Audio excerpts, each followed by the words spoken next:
De sus escuelas valdenses en las montañas, enviaban a algunos jóvenes a las instituciones de saber de las ciudades de Francia o Italia. En las escuelas a donde iban no debían intimar con nadie. Su ropa estaba confeccionada de tal modo que muy bien podía ocultar el mayor de sus tesoros, los preciosos manuscritos de las Escrituras. Los llevaban consigo, y siempre que podían hacerlo sin despertar sospecha, cautelosamente ponían alguna porción de la Biblia al alcance de aquellos cuyo corazón parecía dispuesto a recibir la verdad. El Espíritu de Cristo es un espíritu misionero. El primer impulso del corazón regenerado es el de traer a otros también al Salvador. Tal era el espíritu de los cristianos valdenses. En todas partes esparcían la preciosa semilla. Doquiera fueran se levantaban iglesias, y la sangre de los mártires daba testimonio de la verdad. El día de Dios pondrá de manifiesto una rica cosecha de almas segada por aquellos hombres tan fieles. A escondidas y en silencio, la palabra de Dios se abría paso por la cristiandad y encontraba buena acogida en los hogares y en los corazones de los hombres. Los valdenses creían que no distaba mucho el fin de todas las cosas, y al estudiar la Biblia con oración y lágrimas, sentían la obligación de dar a conocer a otros sus verdades. Veían que muchos, guiados por el Papa y los sacerdotes, se esforzaban en vano por obtener el perdón mediante las mortificaciones que imponían a sus cuerpos por el pecado de sus almas. Así es como las doctrinas de Roma tenían sujetas a las almas concienzudas. Millares abandonaban amigos y parientes y se pasaban la vida en las celdas de un convento. Trataban en vano de hallar paz para sus conciencias con repetidos ayunos y crueles azotes y vigilias, postrados por largas horas sobre las losas frías y húmedas de sus tristes habitaciones, con largas peregrinaciones, con sacrificios humillantes y con horribles torturas. Agobiados por el sentido del pecado y perseguidos por el temor de la ira vengadora de Dios, muchos se sometían a padecimientos hasta que la naturaleza exhausta concluía por sucumbir y bajaban al sepulcro sin un rayo de luz o de esperanza. Los valdenses ansiaban impartir los mensajes de paz contenidos en las promesas de Dios y señalarles a Cristo como su única esperanza de salvación. Tenían por falsa la doctrina de que las buenas obras pueden expiar la transgresión de la ley de Dios. La confianza que se deposita en el mérito humano hace perder de vista el amor infinito de Cristo. Jesús murió en sacrificio por el hombre porque la raza caída no tiene en sí misma nada que pueda hacer valer ante Dios. Los méritos de un Salvador crucificado y resucitado son el fundamento de la fe del cristiano.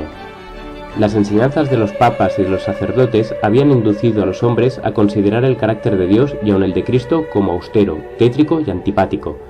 Se representaba al Salvador tan desprovisto de toda simpatía hacia los hombres caídos que era necesario invocar la mediación de los sacerdotes y de los santos. Aquellos cuya inteligencia había sido iluminada por la palabra de Dios ansiaban mostrar a estas almas que Jesús es un Salvador compasivo y amante, que con los brazos abiertos invita a que vayan a Él todos los cargados de pecados, de cuidados y de cansancio. El mayor gozo de los misioneros valdenses era infundir esperanza a las almas sinceras y agobiadas por el peso del pecado, que no podían ver en Dios más que un juez justiciero y vengativo.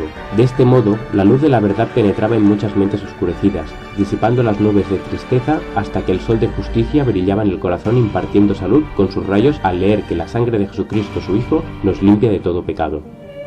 Muchos no se dejaban engañar por los asertos de Roma y confiaban plenamente en los méritos de Jesús y repetían las palabras: sin fe es imposible agradar a Dios, porque no hay otro nombre debajo del cielo, dado a los hombres, en que podamos ser salvos.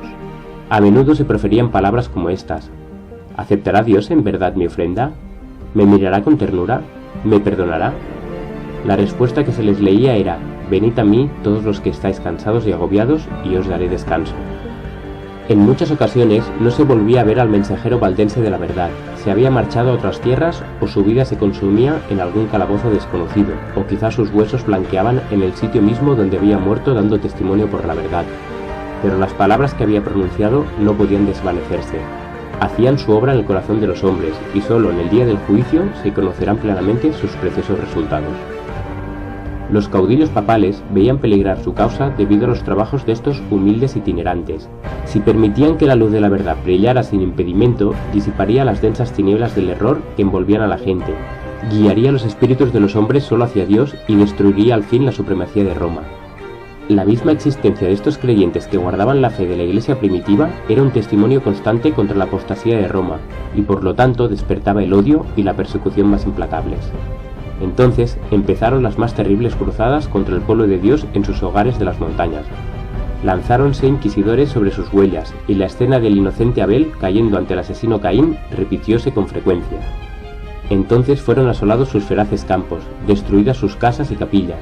Como la fiera que se enfurece más y más al probar la sangre, así se enartecía con gran intensidad la ira de los papistas a causa de los sufrimientos de sus víctimas.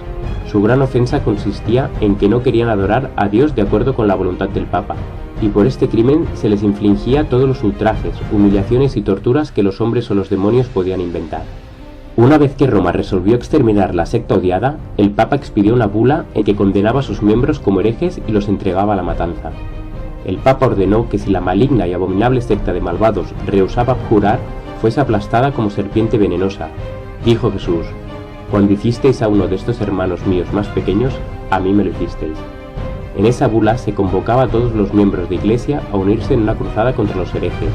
Como incentivo para involucrarlos en esta despiadada tarea, absolvía de toda pena o penalidad a todos los que se unieran a la cruzada, y prometía la remisión de todos sus pecados a quienes matasen a cualquier hereje. Finalmente los autorizaba para tomar posesión de sus propiedades. Este documento muestra a las claras qué espíritu satánico obraba detrás del escenario. Es el rugido del dragón y no la voz de Cristo lo que en él se dejaba oír. Los jefes papales no quisieron conformar su carácter con el gran modelo dado en la ley de Dios, sino que levantaron modelo a su gusto y determinaron obligar a todos a sujetarse a este porque así lo había dispuesto Roma.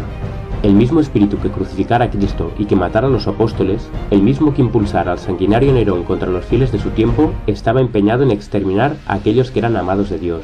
Las persecuciones que por muchos siglos cayeron sobre esta gente temerosa de Dios fueron soportadas por ella con una paciencia y constancia que honraban a su Redentor. No obstante, las cruzadas lanzadas contra ellos y la inhumana matanza que fueron entregados, siguieron enviando a sus misioneros a diseminar la preciosa verdad.